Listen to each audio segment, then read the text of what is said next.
കഴിഞ്ഞ കുറേയേറെ നാളുകളായി കേരളം ഏറ്റവും കൂടുതൽ ചർച്ച ചെയ്യുന്ന ഒരു വിഷയമെന്ന് പറയുന്നത് ലഹരി മാഫിയയുടെ അഴിഞ്ഞാട്ടം തന്നെയാണ്. കേരളത്തിലെ സ്കൂളുകളും കോളേജുകളും കേന്ദ്രീകരിച്ചുകൊണ്ട്, ഹോസ്റ്റലുകൾ കേന്ദ്രീകരിച്ചുകൊണ്ട് വലിയ രീതിയിലേക്കുള്ള ലഹരി മാഫിയ സംഘങ്ങൾ അഴിഞ്ഞാട്ടം നടത്തുന്നു എന്നത് നമ്മൾ മാധ്യമങ്ങളിലും പത്രമാധ്യമങ്ങളിലും വിഷ്വൽ മീഡിയസിലെല്ലാം നമ്മൾ നിരന്തരം ചർച്ച ചെയ്തുകൊണ്ടിരിക്കുന്ന വിഷയമാണ്. കേരളത്തിലെ ചെറുപ്പക്കാരായിട്ടുള്ള വിദ്യാർത്ഥികൾ വലിയ രീതിയിലേക്ക് അക്രമോത്സുകതയിലേക്ക് പോകുന്നു, വലിയ രീതിയിലേക്ക് കൊലപാതകങ്ങൾ ഉൾപ്പെടെയുള്ള വിഷയങ്ങൾക്ക് നേതൃത്വം കൊടുക്കുന്നു. അപ്പോൾ ലഹരി എന്ന് പറയുന്നത് നമ്മുടെ ഒരു വെളിപ്പാടകലെ കേരളത്തിലെ ക്യാമ്പസുകളിൽ, ഹോസ്റ്റലുകളിൽ, സ്കൂളുകളിലെല്ലാം ലഭ്യമാകുന്ന തരത്തിലേക്ക് ഇതിന്റെ വ്യാപനം വളർന്നിരിക്കുന്നു എന്നതൊരു യാഥാർത്ഥ്യം തന്നെയാണ്.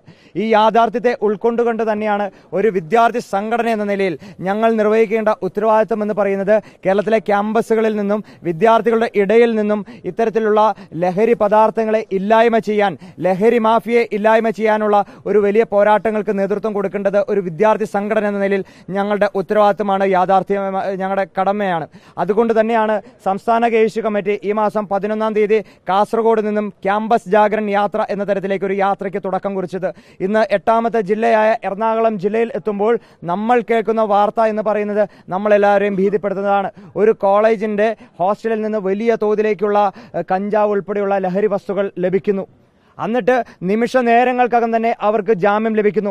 2 FIR ഇട്ട് അതിന്റെ പ്രതികളായിട്ടുള്ള ആളുകളെ രക്ഷിക്കുന്ന സമീപനം ഇവിടെ പോലീസിന്റെ സർക്കാരിന്റെ ഭാഗത്തുനിന്ന് ഉണ്ടാകുന്നു.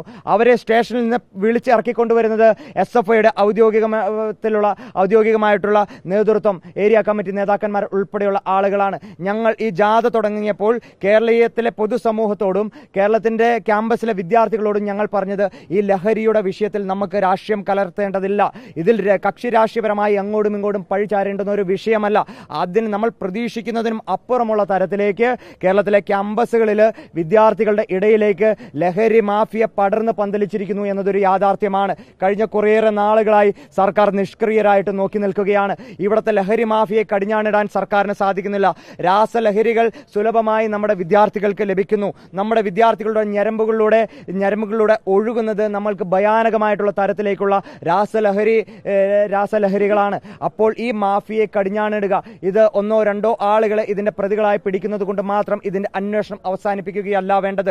മറിച്ച് ഇത് എവിടെ നിന്ന് വരുന്നു, ആരെല്ലാമാണ് ഇതിന്റെ കണ്ണികൾ, ആരാണ് ഇതിന്റെ വിതരണക്കാർ, ആരാണ് ഇതിന്റെ വിൽപ്പനക്കാർ, ആരാണ് ഇത് വ്യാവസായിക അടിസ്ഥാനത്തിലേക്ക് ഇത് മുന്നോട്ട് കൊണ്ടുപോകുന്നത്, ഈ ശൃംഖലയെ വളർത്തുന്നത് എന്നത് കൃത്യമായി സർക്കാർ ഇതിൽ അന്വേഷണങ്ങൾ നടത്തി അവരെ ഇതിന്റെ ഉത്ഭവത്തിൽ നിന്ന്, ദ പോയിന്റ് ഓഫ് ഇൻസിഡൻസിൽ ഉൾപ്പെടെ അവിടെ നിന്ന് പിടിച്ചുകൊണ്ട് ഇതിനെ ഈ ലഹരി മാഫിയെ കടിഞ്ഞാണിടണമെന്നൊരാവശ്യം KSU മുന്നോട്ട് വയ്ക്കുകയായിരുന്നു.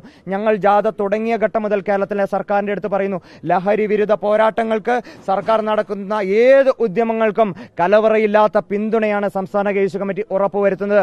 SFIയും സമാനമായ രീതിയിലേക്ക്, മറ്റ് വിദ്യാർത്ഥി സംഘടനകളെല്ലാം സമാനമായ രീതിയിലേക്ക് ചിന്തിക്കണമെന്നൊരു ആവശ്യം കൂടി ഞങ്ങൾ യാത്രയിലുടനീളം ഞങ്ങൾ മുന്നോട്ട് വെച്ചിട്ടുണ്ട്. കാരണം ഇത്തരത്തിലുള്ള ഒരു യാത്ര നടത്താൻ ഒരു വിദ്യാർത്ഥി സംഘടന, സ്വാഭാവികമായിട്ടും ഞങ്ങൾ പ്രവർത്തിക്കുന്നത് കേരളത്തിലെ ക്യാമ്പസുകളിലാണ്, വിദ്യാർത്ഥികളുടെ ഇടയിലാണ്. അപ്പോൾ സ്വാഭാവികമായിട്ടും പല വിദ്യാർത്ഥി സംഘടനയിലും പെട്ട ആളുകൾ ഇതിന്റെ കണ്ണികളായി അല്ലെങ്കിൽ ഇതിന്റെ ഇരകളായി പല സാഹചര്യത്തിലും വന്നിട്ടുണ്ടാകാൻ സാധ്യതയുണ്ട് എന്നുള്ളൊരു തിരിച്ചറിവിൽ നിന്ന് തന്നെയാണ് പല ആളുകളും, പല വിദ്യാർത്ഥി സംഘടനകളും ഇത്തരം വലിയ രീതിയിലേക്കുള്ള ക്യാമ്പയിനുകളിൽ നിന്നും മടിച്ചു നിൽക്കുന്നത്. എന്നാൽ KSU സധൈര്യം ആ ക്യാമ്പയിൻ ഞങ്ങൾ ഏറ്റെടുക്കുകയാണ്. ഏറ്റെടുത്തപ്പോഴും ഞങ്ങൾ പറഞ്ഞു, ഞങ്ങൾ ഇതിൽ രാഷ്ട്രീയം കലർത്തുന്നില്ല. ഏത് വിദ്യാർത്ഥി സംഘടനയിൽപ്പെട്ട ആളുകളായിക്കൊള്ളട്ടെ, അതിൽ KSUക്കാരുണ്ടെങ്കിൽ, SFIക്കാരുണ്ടെങ്കിൽ, MSFകാരുണ്ടെങ്കിൽ, ASFകാരുണ്ടെങ്കിൽ, ഏത് വിദ്യാർത്ഥി സംഘടനയിൽപ്പെട്ട ആളുകളുണ്ടെങ്കിലും, രാഷ്ട്രീയമുള്ള വിദ്യാർത്ഥികളോ രാഷ്ട്രീയമില്ലാത്ത വിദ്യാർത്ഥികളോ ആരും തന്നെ ആയിക്കോട്ടെ, അത്തരം ആളുകൾ ഈ കണ്ണികളുടെ ഭാഗമായിട്ട് നിൽക്കുന്നുണ്ടെങ്കിൽ അവരെ നമ്മൾ ബോധവൽക്കരണത്തിന്റെ ഭാഗമായി അവരെ നോർമൽ ലൈഫിലേക്ക് കൊണ്ടുവരേണ്ട സാഹചര്യമുണ്ട്. അവർ ഇരകളാക്കപ്പെട്ടവരെ നമ്മൾ തള്ളിക്കളയുകയല്ല, അവരെ ഇതിൽ നിന്ന് സംരക്ഷിച്ച് അവരുടെ വലയത്തിൽ നിന്ന് പുറത്തു കൊണ്ടുവരേണ്ടതുണ്ട്. ഇതിന്റെ ഉത്ഭവത്തിൽ നിന്ന് തന്നെ സപ്ലൈ ചെയിനിനെ കണ്ടെത്തി അതിനെ മുഴുവൻ നിയമത്തിന്റെ മുൻപിലേക്ക് കൊണ്ടുവരേണ്ടതായിട്ടുണ്ട് എന്ന് പറയുകയാണ്. അപ്പോൾ ഒരു കാര്യം, ഇന്നത്തെ വിഷയങ്ങളെല്ലാമായിട്ട് ബന്ധപ്പെട്ടുകൊണ്ട് ഇതിന്റെ പാട്രണേജ് ഏറ്റെടുക്കാൻ SFI ഉൾപ്പെടെയുള്ള വിദ്യാർത്ഥി സംഘടനകൾ തയ്യാറാകരുത് എന്ന് മാത്രം പറഞ്ഞുകൊണ്ട് ഈ ലഹരി വിരുദ്ധ യാത്ര 8ാമത്തെ ജില്ലയായി എറണാകുളത്ത് എത്തുമ്പോൾ ഒരു ഹോസ്റ്റലിൽ നിന്ന് വ്യാപകമായിട്ടുള്ള രീതിയിൽ റെയ്ഡ് നടത്തി ഇത് പിടിക്കാൻ സർക്കാർ കാണിച്ച ആ ആർജവത്തെ അഭിനന്ദിക്കുന്നതോടൊപ്പം ഇത് കണ്ണിൽ പൊടിയിടുന്ന സമീപനമായി ഇത് അവസാനിക്കരുത്. ഇത് മുഴുവൻ ലഹരി മാഫിയയും കേരളത്തിലെ വിദ്യാർത്ഥി മനസ്സുകളുടെ ഇടയിൽ നിന്ന് നമുക്ക് തുടച്ചു നീക്കാൻ നമുക്ക് ഒരുമിച്ച് വിദ്യാർത്ഥി സംഘടനകൾ, സർക്കാർ, പ്രതിപക്ഷം, മാധ്യമങ്ങൾ, രാഷ്ട്രീയമുള്ളവർ, രാഷ്ട്രീയമില്ലാത്തവർ എല്ലാവരും നമുക്ക് ഒരുമിച്ച് ഒറ്റക്കെട്ടായി നിന്നുകൊണ്ട് നമ്മുടെ പൊതു ഇടങ്ങളിൽ നിന്ന് ഇതിൽ നമുക്ക് നിങ്ങൾ മാധ്യമങ്ങൾ ഉൾപ്പെടെയുള്ള ആളുകളാണെങ്കിലും പരസ്പരം മത്സരിച്ച് നിൽക്കേണ്ടതല്ല, രാഷ്ട്രീയക്കാർ മത്സരിച്ച് നിൽക്കേണ്ടതല്ല, രാഷ്ട്രീയമില്ലാത്തവർ മത്സരിച്ച് നിൽക്കേണ്ടതല്ല. നമുക്ക് എല്ലാവർക്കും ഒരുമിച്ച് നിന്നുകൊണ്ട് പൊതുമണ്ഡലത്തിൽ നിന്ന് ഈ വിപത്തിനെ തുടച്ചു നീക്കാനുള്ള ഒരു പ്രവർത്തനത്തിന് നമുക്കെല്ലാവർക്കും കൈകോർത്ത് മുന്നോട്ട് പോകാമെന്ന് മാത്രം പറയുന്നു. നിങ്ങളുടെ എല്ലാവരുടെയും പൂർണ്ണമായിട്ടുള്ള പിന്തുണ ഈ വിഷയത്തിൽ KSU സംസ്ഥാന കമ്മിറ്റിക്ക് വേണ്ടി അഭ്യർത്ഥിക്കുക കൂടി ചെയ്യുകയാണ്.